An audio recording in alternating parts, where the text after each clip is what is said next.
Greetings, my embers. Good morning, good afternoon, or good evening, wherever you are. Tuck in, get warm, and prepare for the chills. This story is entitled No Nails Left, written by Walter Nate 808.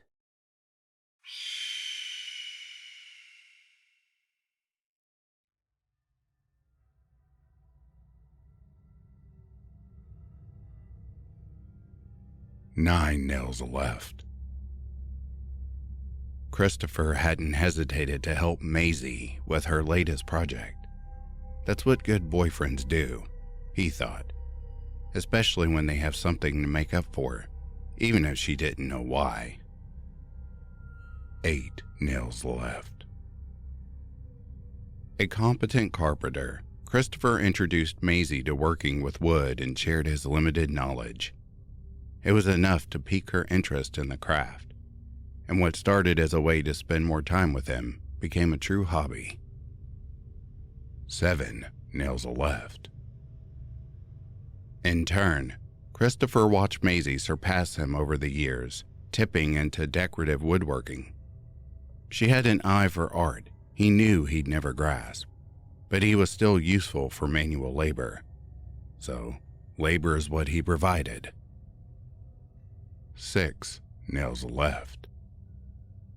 The piece seemed simple. While he worked, Maisie offhandedly said it was a chest to hold some junk. Christopher nodded and was just happy to appear useful. He thought it seemed pretty big for junk, but kept this to himself to assuage the guilt she didn't know he had. 5 nails left. Christopher took a saw to the pine, keeping just enough of himself present to avoid losing a finger as his mind wandered. Maisie was preoccupied with picking out a wood stain. 4 nails left. Her name might have been Jenna, but Christopher wasn't sure anymore. By sunrise, she was gone, nothing more than a cutout from the night sky, a cheap favor from a trip with his friends. She faded like the scratches she carved in his back. Gone now, somehow hidden from Maisie's sight until they disappeared. 3 nails left. Maisie approved of his work so far and gave a bit more instruction. 2 nails left. With a conclusive thwack of his hammer, Christopher took a step back to admire whatever it was he had built. His mind still not fully present while he gazed at the rectangle. Maisie stood over his shoulder and nodded, silently. 1 nail left. Struggling to breathe in still blackness, the panic made a home in his chest. He still couldn't figure out when Maisie knocked him out, or with what. He also didn't know how she could have moved his unconscious body. Unless one of the guys helped her out. Maybe Frank. Had to be Frank. That fuck.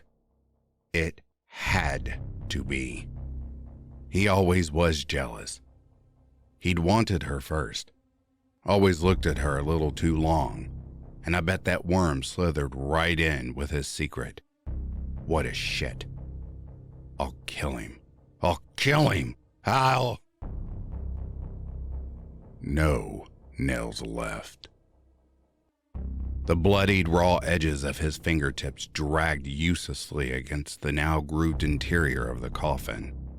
All he had managed was a small jagged hole that allowed dirt to trickle into his open mouth, the earth tasting cold and metallic, his breathless yelps hollow, silent to the cool night air 6 feet above him, where an autumn breeze rustled the drying leaves on the trees into a chorus of muffled laughter.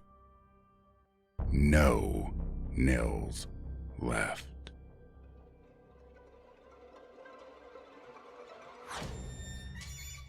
And that wraps up this morning, afternoon, or evening story, my embers.